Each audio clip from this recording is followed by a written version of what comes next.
No ano de 2125, após o surgimento de 4 gigantescas torres do nada, 4 deuses da destruição apareceram no mundo, empunhando poderes aterrorizantes. Cada um deles liderava inúmeros monstros, causando destruição em massa e sendo apelidados de desastres naturais pelos humanos.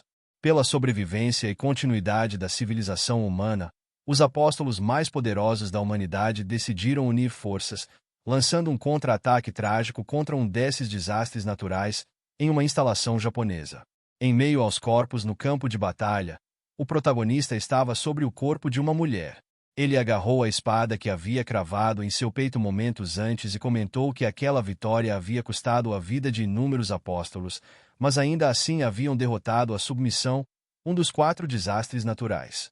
De repente, uma voz feminina chamou seu nome por trás. Ele se virou imediatamente e, surpreso, a reconheceu, chamando seu nome. Viu a sola do sapato dela se aproximar e, quando ela balançou a perna, ele agarrou o tornozelo dela, dizendo que chutar as pessoas era uma doença que precisava de tratamento. Ela exclamou em resposta que já tinha dito tantas vezes para ele não se meter em problemas durante a batalha, pois ele era um assassino ágil, não um guerreiro poderoso. Além disso, ela não permitia que ele a chamasse daquele jeito, repetindo seu nome, Molly, sílaba por sílaba. Ele se levantou sorrindo e disse que sabia que ela estava muito preocupada com ele. Molly cruzou os braços. Com um semblante ressentido, disse que não estava preocupada com ele, que não exagerasse. Só não queria ter que arrastar o corpo dele depois. Desviando o olhar, envergonhada, ela tirou um lenço e limpou a sujeira do rosto dele, dizendo que os reforços estavam para chegar, e que ele seria o herói que derrotou um dos desastres. E que um herói não deveria aparecer sujo. Um segundo depois, uma voz masculina ecoou, chamando-os de idiotas, antes de cravar suas lâminas nos corpos deles com uma grande espada de 2 mãos. O protagonista, surpreso, viu seu amigo, Xiaowen, na sua frente e perguntou por que ele estava fazendo aquilo, já que eram melhores amigos. Xiaowen, rindo, retirou a espada de seus corpos e perguntou se amigos não existiam para trair. Ele caiu no chão, e o corpo de Molly tombou sobre ele. Xiaowen então disse que roubou o que deveria ser dele, que o herói que matou o desastre deveria ser ele, e apenas ele. Aproximando-se, Xiaowen colocou o pé sobre o corpo de Molly, ergueu a espada sobre sua cabeça e declarou que ele o substituiria como herói, tornando-se o traidor que matou Molly. Logo depois, golpeou, e a vida do protagonista chegou ao fim. Então ele começou a sentir dor por um momento. De repente, levantou-se bruscamente da cadeira e gritou alto, chamando a atenção de todos os alunos da classe. Ao ver a data no quadro, ele pensou, 2121, isso foi há 4 anos. O professor Wong Feng, claramente irritado com a interrupção, chamou o estudante e perguntou se ele tinha uma opinião diferente sobre a lição de história das torres ou se ele realmente compreendia tudo tão bem assim. Wong Feng, com 40 anos, solteiro, reservado, irritadiço e mesquinho, tinha fama de que seu atributo único atingia 3,2 unidades, com precisão de arremesso de 93%. O professor, furioso, lançou uma caneta em sua direção e perguntou se ele gostaria de contar a todos sobre a Era das Torres. O protagonista, com certeza, pegou a caneta e pensou, eu realmente voltei no tempo, 4 anos atrás. Apontou a ponta da caneta para o professor e disse que, no dia 11 de novembro de 2111, 4 gigantescas torres apareceram do nada. Elas foram seguidas por uma chuva vermelha, cobrindo 3/4 da superfície terrestre, queimando a terra e tornando-a inadequada para a sobrevivência humana. Ao mesmo tempo, os satélites artificiais e o espaço sideral também caiu na Terra naquele dia. O céu se tornou uma zona proibida para a humanidade, impedindo qualquer exploração ou busca de salvação do exterior. Mais tarde, os sobreviventes humanos restauraram a civilização e a ordem, renomeando a Era Moderna após o desastre como a Era das Torres. O professor deu um sorriso irônico e disse que não estava ruim, que era verdade, mas que ele havia permitido. Começou a gritar, dizendo que o havia autorizado a responder uma pergunta, não a recitar todo o plano de aula que ele estava preparando. Mandou que ele se levantasse e saísse da sala para refletir sobre seu comportamento. Logo a noite chegou, as aulas terminaram e todos os alunos da escola foram embora. Ele pensou que o fim do mundo chegaria em 4 anos. 4 desastres naturais com poderes aterrorizantes apareceriam, como chefes que escaparam do nível final de um jogo, destruindo tudo ao seu redor de forma implacável. Eram eles: submissão, fome, guerra e morte. Os únicos que poderiam lutar contra esses desastres eram os apóstolos, a elite da humanidade, reconhecidos pelas torres. Eles podiam acessar o mundo interior criado pelas torres, como se estivessem entrando em um jogo, e, ao completar várias missões de vida ou morte, ganhavam poderes além das capacidades humanas, tornando-se a Grande Muralha, a proteção da humanidade. No entanto, após a aparição dos desastres naturais e seu poder avassalador, traidores começaram a surgir entre os apóstolos. Eles se submeteram aos desastres e se tornaram seus executores, matando pessoas. Enquanto o protagonista caminhava para casa, ele encontrou seu amigo traidor. Ao se cruzarem, Xiao Yan perguntou por que ele estava vagando por ali. Colocou o caderno na cabeça e disse: "Nós não somos melhores amigos, então vou deixar a tarefa de história para você. Afinal, é melhor os amigos se ajudarem." O protagonista não se esqueceu do que ele fez e olhou para ele com desagrado, após o que saiu, dizendo para ele terminar tudo até a noite, pois tinha que entregar pela manhã. Ele permaneceu em silêncio, pensando que aquele lixo fazia as pessoas se sentirem patéticas. Relâmpagos iluminaram o céu, e, poucos segundos depois, trovões rugiram, dando início à chuva. Ignorando isso, Xiao Yan caminhou lentamente, enquanto o protagonista o observava, rangendo os dentes e se perguntando o que esperar do dia seguinte. Esta noite será a sua morte, pensou ele, mas o traidor não ouviu essas palavras devido ao barulho da chuva. Depois de um tempo, o protagonista chegou em casa e imediatamente foi se exercitar na academia, socando o saco de pancadas com crescente força a cada golpe. Ao atingir 195 kg de força, ele riu, dizendo que era um verdadeiro gênio. Mesmo se o professor estivesse aqui, dificilmente suportaria a força do meu soco, disse ele. De repente, as luzes se apagaram, e ele olhou em volta, confuso, perguntando o que estava acontecendo. As luzes se apagaram em toda a casa. Teria sido uma queda de energia.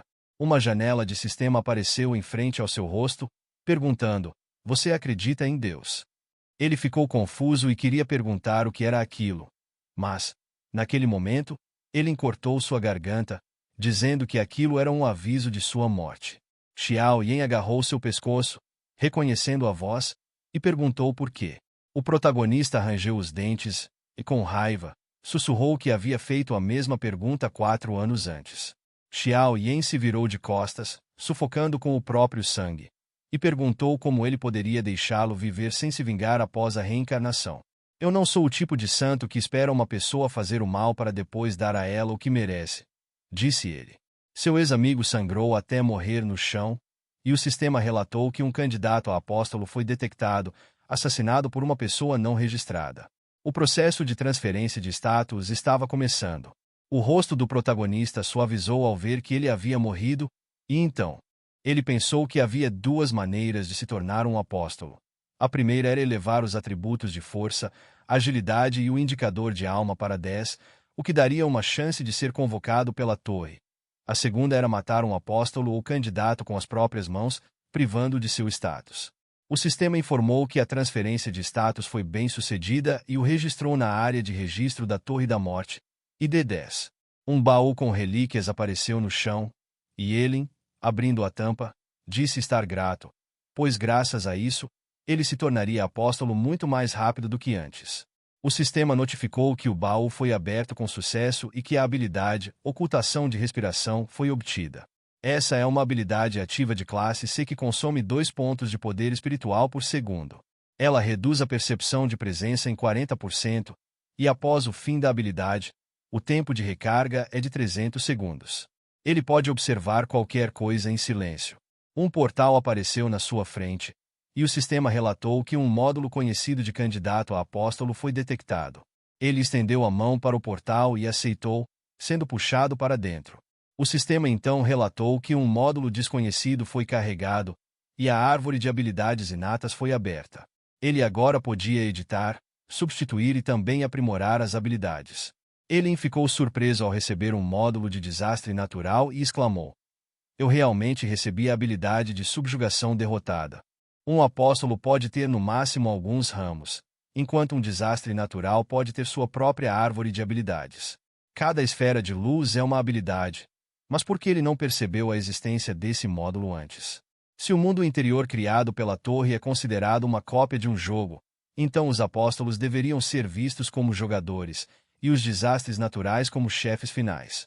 Isso ocorreu porque ele assumiu o status de candidato a apóstolo de Shaan e restabeleceu a conexão com a torre, que ativou o módulo de desastre natural para ele. O sistema relatou que foi detectado um dano no módulo. A habilidade original foi destruída e não poderia ser usada.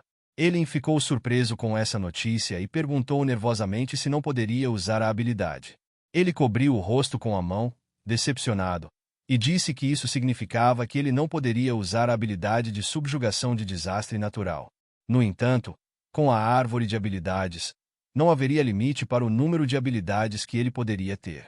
O mais importante era que ele agora poderia editar e aprimorar suas habilidades, bastando substituir as habilidades que adquiriu no mundo exterior pelas esferas de habilidades no módulo.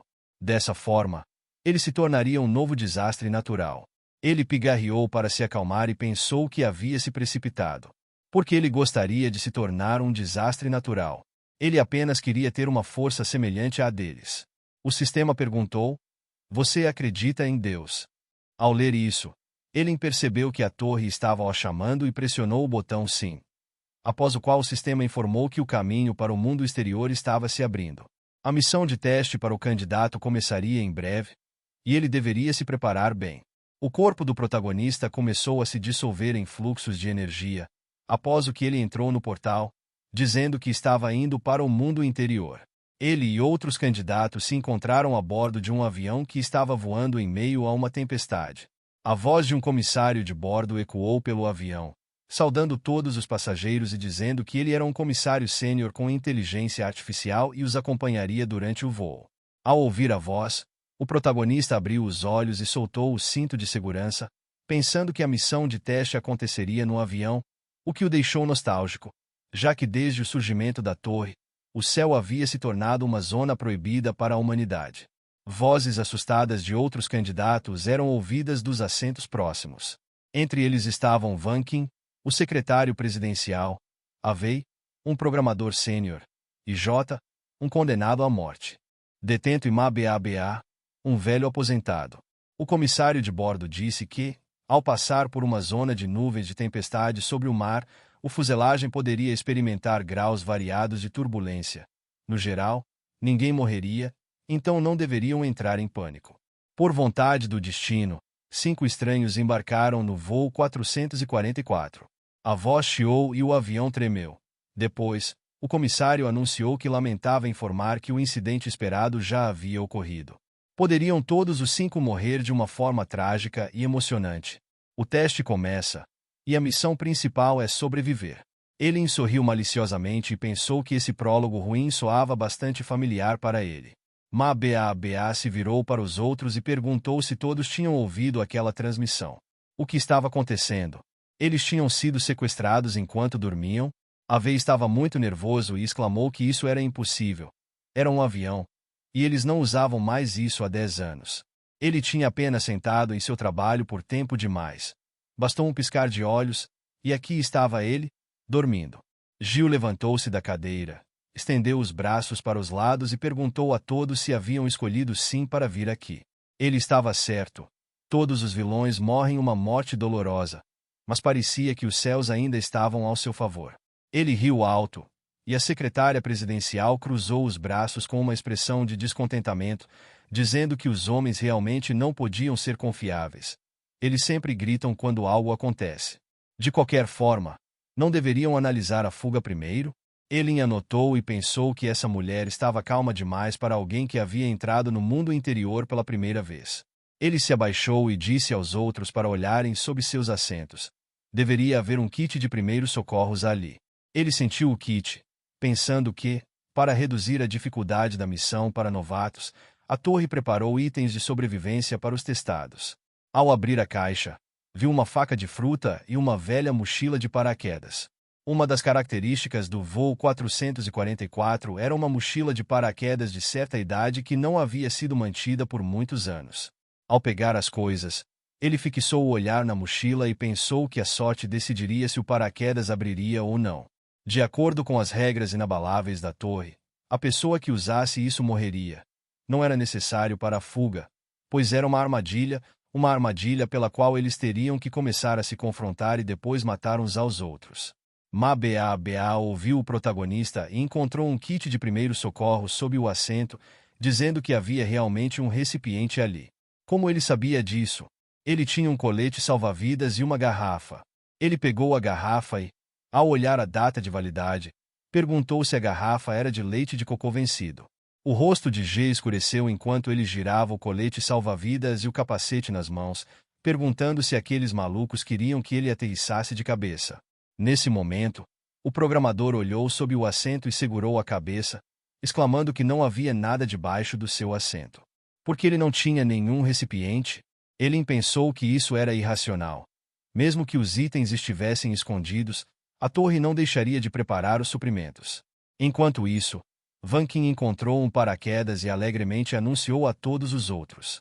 Todos os olhares se voltaram para ela, e ela olhou para o que mais havia em sua caixa com uma expressão despreocupada, após o que a. O programador subitamente saltou em sua direção e a agarrou pelo pescoço, exigindo que ela lhe entregasse o paraquedas, pois ele queria viver. A mulher começou a sufocar e então GGA segurou Away pela gola e o puxou para trás, arrastando-o para longe dela. Ele esfregou o nariz machucado no criminoso, chamando-o de 4 olhos com desagrado, antes de avançar sobre ele e começar a bater-lhe na cabeça, gritando que o paraquedas era dele. Eon, por sua vez, se aproximou de Vankin e pegou o paraquedas dela, pensando que essa mulher estava calma demais desde o início. Assim que soube que havia um paraquedas em sua caixa, imediatamente contou a todos. Ela deliberadamente provocou uma discussão e uma briga, bastante cruel. Mas que benefício ela tiraria disso? Ele se aproximou de Chá e perguntou se ele tinha um paraquedas, oferecendo-lhe o seu. Após essas palavras, ele entregou a mochila, e o criminoso a pegou, confuso, pensando que quanto mais rápido se livrasse dessa batata quente, melhor. O criminoso sorriu e perguntou se ele queria se mostrar como um herói destemido, e disse que iria cooperar. Logo depois, ele abriu a porta e saltou do avião, rindo alto e dizendo que hoje o vento estava bastante barulhento. Restava apenas um último paraquedas, e eles poderiam lutar por ele com calma. Elna observou o criminoso ir embora com um sorriso, pensando que era a primeira vez que ele encontrava alguém pronto para correr em direção à morte com um sorriso no rosto. Contudo, ele sabia que não poderia haver um beco sem saída absoluto nesta missão, já que não havia socorristas no avião. A única opção era ir para a cabine de comando. De repente, um homem caiu do assento bem na frente de seus pés, o que o assustou.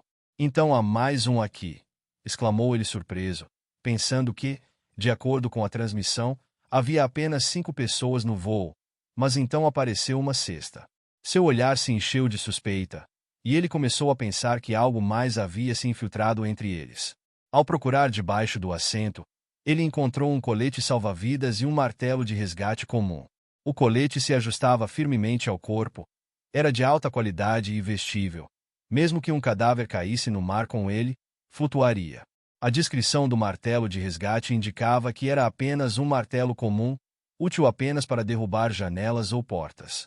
Elm voltou seu olhar para o cadáver da sexta pessoa, pensando que, já que a torre havia preparado adereços para ele, esse perdedor também deveria ser um dos participantes do teste. Será que esta tarefa realmente é para novatos? Ponderou. Um dos participantes foi morto e substituído por outra pessoa. O homem de óculos não tinha um container sob o assento, e a mulher estava calma demais para alguém que estava no mundo interior pela primeira vez. Qual deles era o assassino? Enquanto isso, Vankin tentava arrancar o paraquedas das mãos do velho e exclamava: "O que está fazendo? Este paraquedas é meu." O homem a chamou de pirralha e perguntou se ela não tinha respeito pelos mais velhos. "Você não deveria ceder o paraquedas para mim?" provocou. Ele a empurrou, fazendo-a perder o equilíbrio e colidir com Eon, que, então, virou-se para ela. Vankin agarrou suas roupas de forma suplicante, pedindo-lhe que pegasse o paraquedas de volta. pois era sua única chance de escapar. Ele permaneceu em silêncio, pensando: será que ela realmente desistiria tão facilmente? Se algo der errado, então há demônios envolvidos, e ela provavelmente é um deles. Com um gesto de mão, ele a jogou de lado e pegou o martelo, pensando que ela era uma péssima atriz. Era evidente que ela queria incitar uma luta entre eles para que se matassem por um paraquedas inútil. Caída no chão, Vankin suspirou, dizendo que estava com dor. Enquanto isso, o MC acertou a porta da cabine com o martelo e pensou que, de fato, era um martelo comum. Empurrou a porta deformada de lado, e Vankin estendeu a mão. Estendeu a mão para ele, dizendo que estava indo na direção errada. Ele a ignorou e entrou na cabine de comando, vendo os corpos dos pilotos e o painel de instrumentos em chamas. Nesse momento, a comissária anunciou que o candidato a apóstolo número 939 havia morrido e restavam 7 minutos antes da queda do voo. El notou uma bolsa na parte de trás do assento do piloto e pensou que a mochila de paraquedas fosse uma armadilha, mas aquela era apenas para fuga. Havia uma nova mochila de paraquedas pendurada atrás, com garantia de qualidade e uma probabilidade de abertura de 100%. A segurança de vida do piloto precisava ser garantida, certo? O MC pegou a mochila, enquanto Mabou, nesse momento, colocou um paraquedas e abriu as portas, dizendo que, embora fosse velho, ele era sábio. Esse pirralho ainda não está maduro o suficiente para lutar comigo. Despediu-se dos outros. De repente, a voz de Elm foi ouvida, perguntando se ele não havia escutado o aviso de morte. O velho parou e olhou para Elm, que lhe mostrou a mochila e perguntou quem ele achava que havia morrido. Mabou imediatamente entendeu o que estava acontecendo e pensou que o pirralho estava morto. Será que havia algo errado com o paraquedas antigo? Ele fechou a porta e sentou no chão, exalando aliviado, dizendo que foi por pouco. Enquanto isso, o programador segurou a cabeça e começou a xingar aquele idiota impiedoso, dizendo que sua cabeça estava prestes a explodir. Ele olhou ao redor e, ao notar o paraquedas nas costas do velho, entrou em estado de choque. Logo depois, levantou-se e correu em sua direção, ordenando que lhe entregasse o paraquedas. O velho ficou nervoso e gritou, dizendo para ele não se aproximar, que ele lhe daria o paraquedas de graça. Mas o programador não o ouviu. Como se estivesse enlouquecido, continuou insistindo até que saltou sobre o velho, fazendo os dois caírem para fora do avião. Mesmo assim, ele tirou o paraquedas das costas do idoso e riu alto, dizendo que finalmente o tinha conseguido. O velho, por sua vez, começou a chorar, estendendo a mão para ele e gritando que não queria morrer. Vankin aproximou-se do protagonista e o abraçou por trás, sorrindo, dizendo que parecia que ele havia encontrado um paraquedas seguro. Pediu que a levasse com ele. Ele perguntou se foi ela quem matou o sujeito de teste na primeira classe e depois roubou a caixa do 4 olhos. Ele se virou e a agarrou pelo pescoço, dizendo que, se alguém suspeitasse que havia uma pessoa a mais entre eles, o único a ser suspeito seria o 4 olhos. Ele a empurrou para o chão, inclinando-se sobre ela, disse que ela havia preparado cuidadosamente 2 camadas de backup, mas, infelizmente, ele estava muitas camadas acima dela. Ela estava anormalmente calma para alguém que havia entrado no mundo interior pela primeira vez, e sua vontade de sobreviver estava no fundo do poço. Ela sorriu e disse que não era ruim um novato como ele ter descoberto seu truque. Parecia que ela deveria tê-lo eliminado logo no início da missão, depois de se revelar. Ele se afastou, e sua voz mudou, perguntando se ele estava pensando em fugir. Uma névoa começou a girar ao seu redor, e ela, assumindo sua verdadeira forma, agarrou-o com tentáculos que cresceram de sua boca e de seu estômago, dizendo que o tinha capturado. Puxando-o para mais perto, lambeu os lábios e disse que o devoraria lentamente, pedaço por pedaço, e o incentivou a gritar o mais alto possível, pois queria aproveitar o processo. A comissária informou que os candidatos números 897 e 1,2 haviam morrido, e o MC disse que ela, afinal, era uma morta-viva. Corria o boato de que eram apóstolos que morreram no mundo interior, almas inquietas presas nas torres, cheias de rancor, e que se tornavam mortos-vivos, especializados em atrapalhar o caminho dos apóstolos e caçá-los. Ele usou a habilidade de ocultação da respiração, e o sistema informou que a sensação de sua presença foi reduzida em 40% para Wang. Os olhos de Xing se arregalaram quando ele desapareceu de repente do local, e ela exclamou: "Onde ele está?" Começou a olhar ao redor, e ele perguntou se ela estava insinuando que ele planejava fugir. Ela percebeu que ele estava bem à sua frente, e, em seguida, ele avançou sobre ela, girando a faca e exclamando, o que a fez pensar que eu estava planejando fugir. Segurando o cabo da faca com mais força, ele balançou a mão, e a lâmina passou bem diante da garganta da morta-viva. Embora ela conseguisse evitar o ataque, sorriu e disse que era impressionante que um novato tivesse tais poderes. No entanto, ela o alertou para não esquecer que, no passado, também foi uma apóstola, e que ele não era o único com habilidades ali. Uma bola de energia se acendeu em sua mão, que ela lançou contra ele, mas ele conseguiu se defender, cerrando os dentes. Ela abriu os braços, sorrindo, e disse que, comparado às habilidades dele, o seu fortalecimento corporal estava em outro nível. Ela podia fortalecer cada músculo e osso do corpo, o que, em outras palavras, lhe conferia um corpo imortal. O protagonista recuou, pensando que não queria arriscar, mas que teria que despedaçá-la de alguma forma. Com isso em mente, ele avançou novamente e, assim que aterrissou, balançou a faca e a cravou nela, fazendo-a exclamar. Ele tinha uma segunda habilidade esse tempo todo.